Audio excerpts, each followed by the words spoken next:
Mais vous êtes en... Arrêtez. Fatouba. Fatouba. Fatouba. Honorable. Honorable. Laissez votre collègue, s'il vous plaît, prendre la parole. Arrêtez quand même. Arrêtez.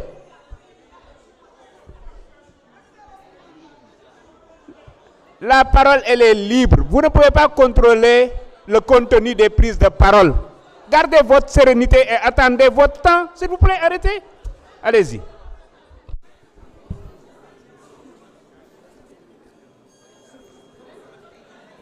asalaamaaleykum wa rahmatullah monsieur le président ñoo ngi lay nuyu di wax rek ne achiinu mujamatan wal kaafu war raau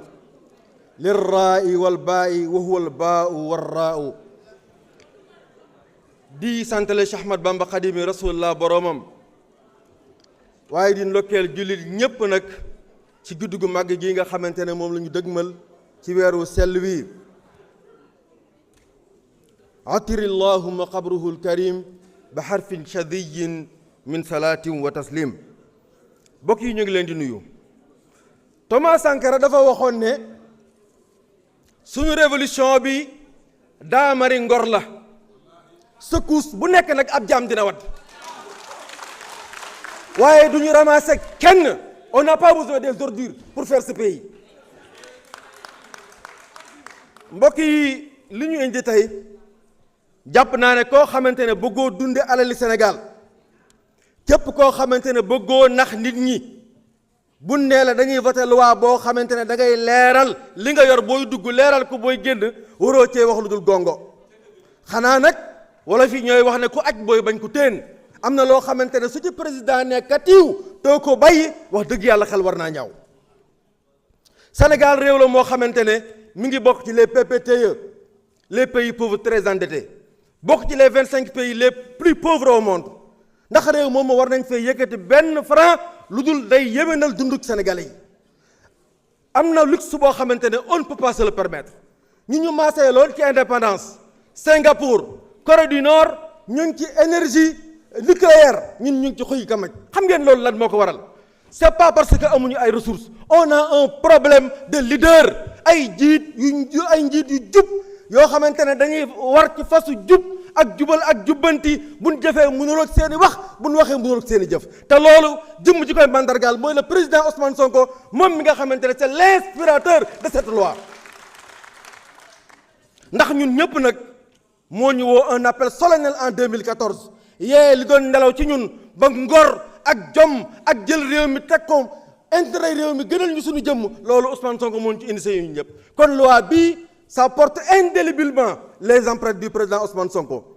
di jëmm joo xamante ne loi yi baax na de mais nit ñi appliquer loi yi c'est ça le problème ndax Montesquieu dafa waxoon ne la pire tyrannie est celle exercée sous l'ombre des lois avec la couleur de la justice loolu li muy tekki mooy loi lu mu rëy lu mu baax su teguwul ci loxo yi nit ku jub du tax mu dem président Bassirou Diomaye Diakhar Faye jàppoon nañ ne ci jamono bii Sénégal dina nekk ci leneen lu dul di waxtaane transparence parce que moom transparence moo tax sénégalais yi fal ko te jàpp naa ne du ñu yóbbu nag ci référendum ndax barki dem lañ yokk prix yi yittey sénégalais yi ñoru ko dog kiiraay yi dox suñu diggante ak jafe-jafe yi mus koo yitteel li ko ñor mooy boppam ak ñim àndal waaye xanaa nag ak coxaram wala ak mbañam Sénégal wala trahison àggul ci di ñu def référendum boo xamante ne mën nañu ko ba 10 milliards jàpp naa ne le cynisme ne peut pas atteindre ce niveau mbokk yi li tax may insister ci ñi war a porter loi yi ñooñu ñooy ñiy mandargaal am réew naka la war a doxee le président Ousmane Sonko ci bëgg Sénégalais yi moo waral bi mu nekkee impôt et domaine mu créé fa li ñuy wooyee syndicat xam ngeen syndicat lan moo ko tax a jóg wa a'tul ajira ajrahu qabla an yajifa araqa sallallahu alayhi wa sallam mi nga xamante ne mooy référence am te na bëgg fenn dafa wax ne la ngeen fay liggéeykat bi njëkk aw ñàkku jëm di fendi loolu mooy booleem les droits du travailleur ñu jox ko waaye ndax loolu ñan la ko doon defal ay travailleurs sénégalais mais dem ba nekk li nga xamante ne mooy lanceur d'alerte au péril même de sa carrière wa inni la amalikum min alqaalin lépp lu fi nekk tur dëgg dinaa ko wax ba tey jii mu jël réew mi joxoñ nit créé ko de toute pièce ngir bëgg logique boobee nga xamante ne moom lan déparé woon mu wéy ca mu dévoyé ko war ñu trahir ñu. kon le problème mooy nit ñi moo tax may soññ sénégalais yi ñu yeesal seen jaayante ak le président Ousmane Sonko ñu yeesal seen ànd ak le président Ousmane Sonko yeesal pacte bi leen lié ak Pastef ndax loolu rek moo mën a changer Sénégal. quant au traître nag lu ñuy gën di avancé masque yi di gën a ba dañu di leen xàmmee ñi nga xamante ne ñoom a jiitu ci kàddu gi su fekkente ne dañuy waxtaane ngunu ak lu ko ñoŋal njàppaan ak kund kenn laaju leen seen xalaat su fekkonte ne na ngeen waroon taxawee ngeen ko tey débat bii day fekk ñu romb ko bu yàgg-yàgg kon wax ji mooy ñu yeesal suñu jaayante ci ginnaaw le président Ousmane Sonko. loolu mooy wax ji wasalaamaaleykum. Honorable Guy Marius Sagna, vous avez la parole. Honorable Thierno Alassane Sall se prépare.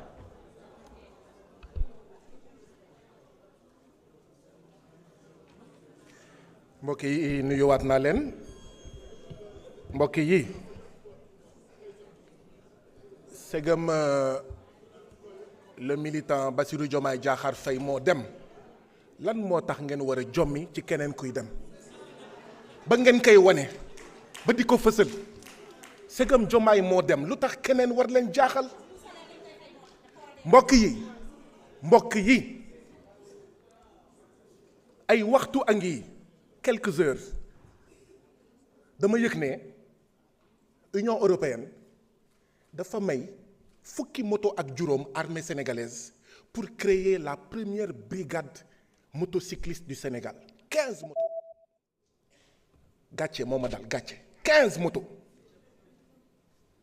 Union européenne moo may ñun Sénégal fukki moto ak juróom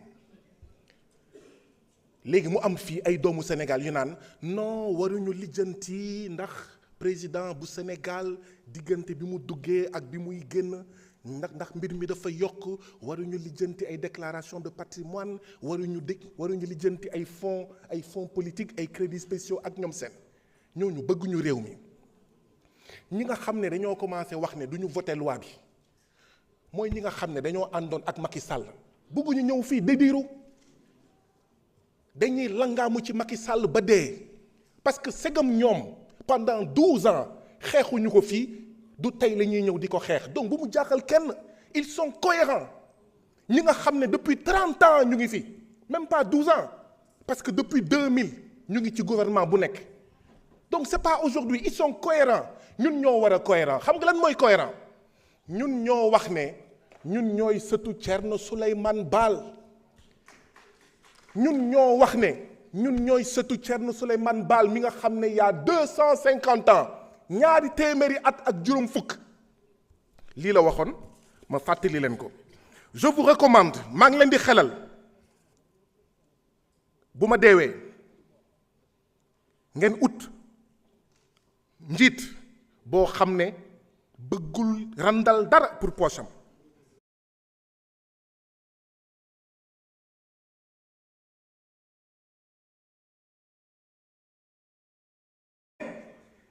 il est constaté un enrichissement illicite des biens d'un agent public ou de toute autre personne que celui-ci ne peut justifier au regard de ses revenus waa léegi naka nga koy xamee mooy booy dugg ñu peese booy génn ñu peese la ONU tamit ñëw feelu Union africaine ONU ak Union africaine feelu Thierno Souleymane Baal ñun loolu la ñuy jëmmal tey loolu la ñuy wax ne dañ koy voté tey dañ koy voté ëllëg donte président Bassirou Diomaye Diakhar Faye dafa yebal gouvernement bi pour indi ay galgal nañu xool ñépp wax nañ ko commission monsieur le ministre ne ko d'accord nañu pour que tous les assujettis à la déclaration de patrimoine bu ñuy dugg ñu xool lu ñu am bu ñuy génn ñu xool lu ñu am moo tax ay amendement ngir yokk ci premier ministre ngir yokk ci ki nga xam ne moom mooy président bu assemblée nationale dérangé wuñu donc mbokk yi man de pour man dañ leen war a féliciter dañ leen war a décorer dañ leen war a tàccu ndax ñeneen bëggoon nañ ko def mënuñu ko def ndaxte ñoom seen poche ñoom seen mbokk waaye du askanu Sénégal kan moo bañ déclaration de patrimoine à la sortie Diomaye kan moo bañ le contrôle l'encadrement des fonds politiques et des crédits spéciaux Diomaye wax ji nag mooy ndax Diomaye dafa bëgg a def nit ñi ko jiitu woon doon def mooy randal suñu alal lii mooy wax ji lii la ñu wax ne dootu fi am tey dootu fi am ëllëg jërë ngeen jëf. jërëjëf. Thierno Alassane Sall, vous avez la parole. Amin Ndiaye se prépare.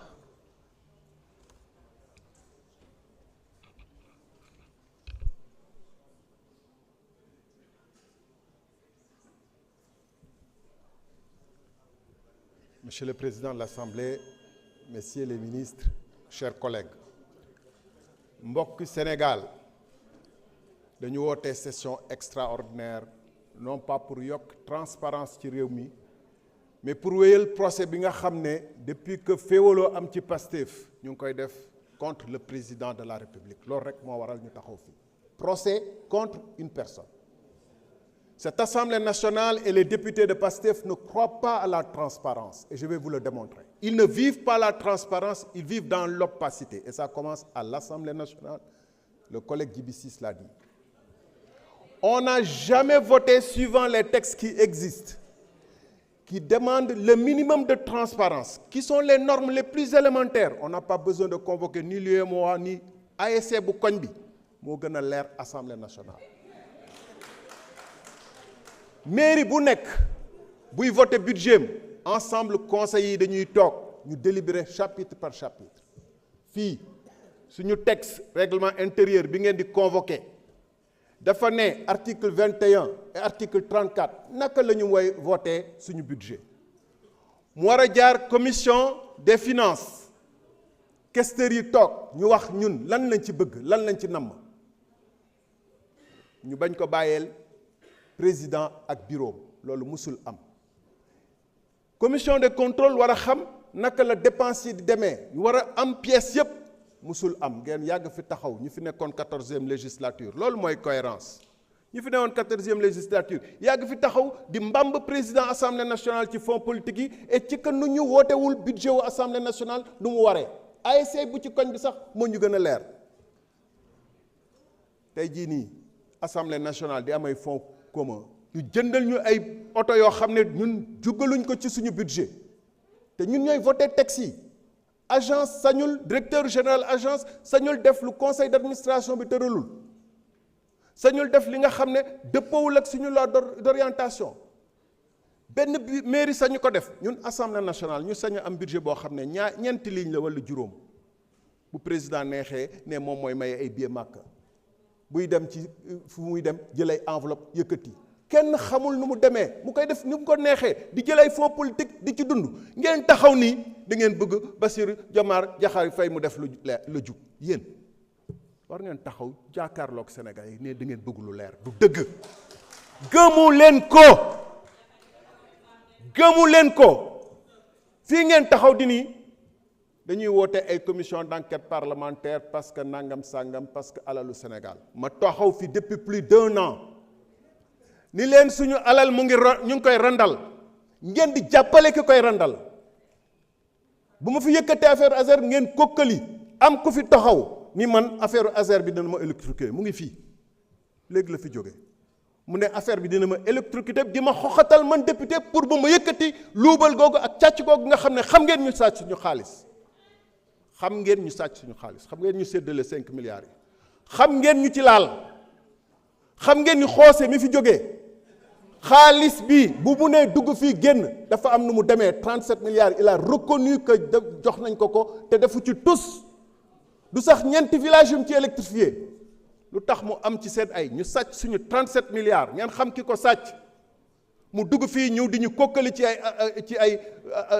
interview yi mu def ngeen taxaw fii di naan transparence gëmu leen ko vous n'y croyez pas vous êtes contre la transparence vous êtes arrivé au pouvoir par la manipulation